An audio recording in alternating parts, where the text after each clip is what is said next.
Audio Jungle.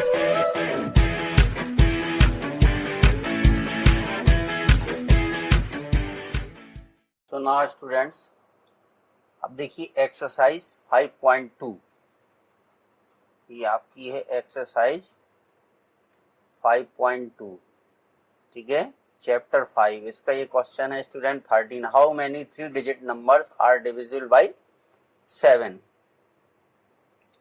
तो अब student देखिए 3 डिजिट का जो नंबर होता है, ठीक है, वो 100 से शुरू होता है, लेकिन यहाँ पर हमें वो नंबर चाहिए जो 7 से, ठीक है, डिवाइड होते हैं। तो अब देखिए स्टूडेंट्स क्या है कि जो 98 है, ठीक है, तो ये डिवाइड होता है आपका 7 से, ठीक है। 98 में अगर हम 7 ऐड कर दें तो ये हो जाएगा 105, ठीक है। तो 105 पहला नंबर हो गया जो 7 से डिवाइड होगा, ठीक है। फिर इसके बाद स्टूडेंट्स आ जाएगा 112, ठीक है, ये डिवाइड होता है आपका 7 से, फिर dot dot dot, last number क्या होगा स्टूडेंट्स। तो लास्ट नंबर में क्योंकि 3 डिजिट के नंबर की बात कर रहा है, तो देखिए 999 ये लास्ट नंबर है। तो अगर 7 से हम इसको डिवाइड करें तो ये हो गया 29, 7 4 जा 28, ठीक है, तो 2, तो ये हो गया 14, ठीक है। तो 5 रिमाइंडर बचा, तो इसमें से 999 में से अगर हम 5 को सब्ट्रैक्ट कर दें, ठीक है, तो जो बचेगा यानी 994 आएगा स्टूडेंट। लास्ट नंबर क्या होगा, 994 होगा। तो अब हमें फाइंड करना था कि how many 3 digit number are divisible by 7। तो देखिए ए की वैल्यू क्या हो गई, 105 हो गई, ठीक है, और चूंकि 7 से डिवाइड करना था इसलिए जो डी की वैल्यू आएगी वो कितनी हो जाएगी, सी हो गई। और जो लास्ट टर्म है स्टूडेंट्स ये हो गया 994, ठीक है। तो अब इसमें हम a n is equal to a plus n minus 1 into d apply कर देंगे, एन की वैल्यू हम फाइंड करेंगे। तो 994 और ये हो गया 105 प्लस एन माइनस 1 इंटू 7, ठीक है। अब ये हो गया 994 में से 105 को सब्ट्रैक्ट कर दीजिए, n माइनस 1 इंटू 7।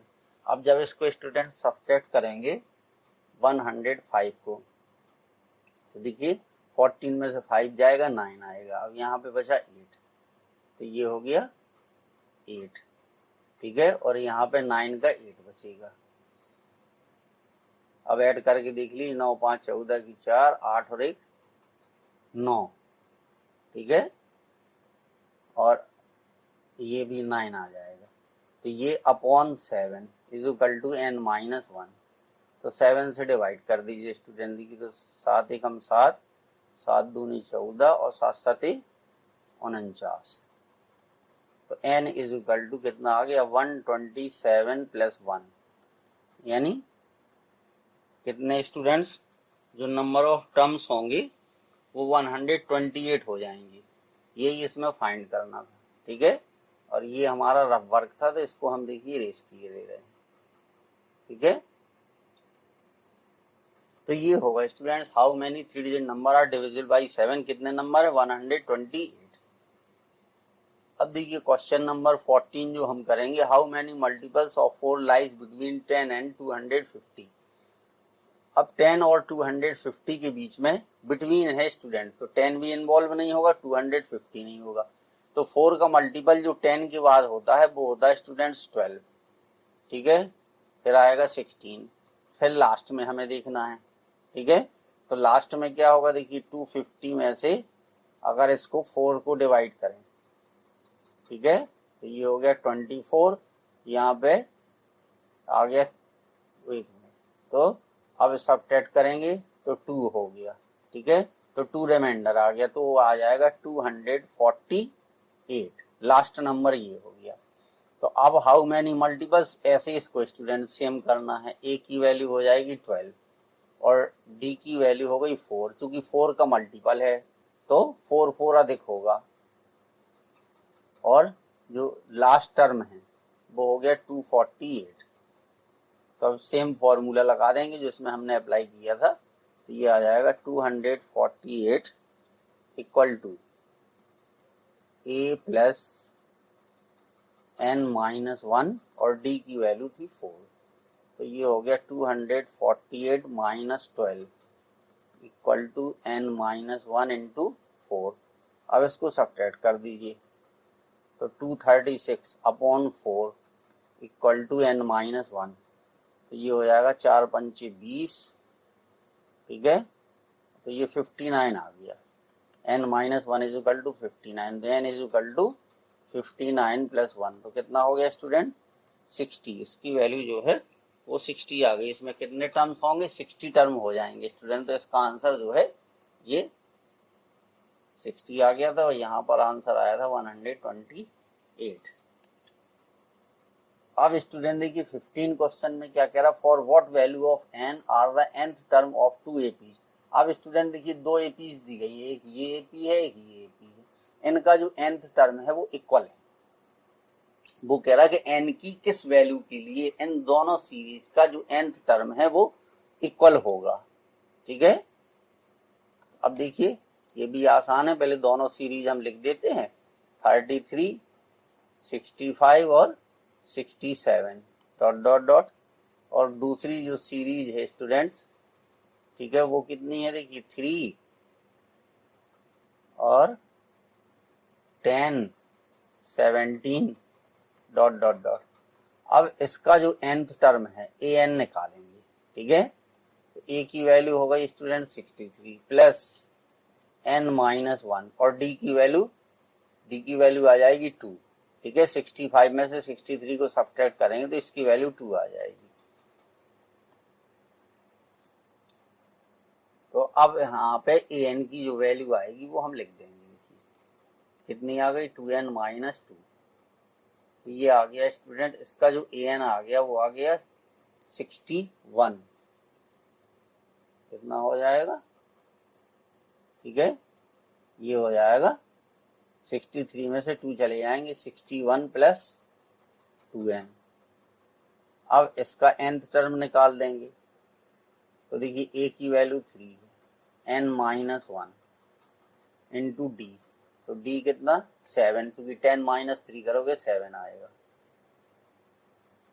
तो इसका an कितना हो गया 3 प्लस 7n माइनस 7, ठीक है,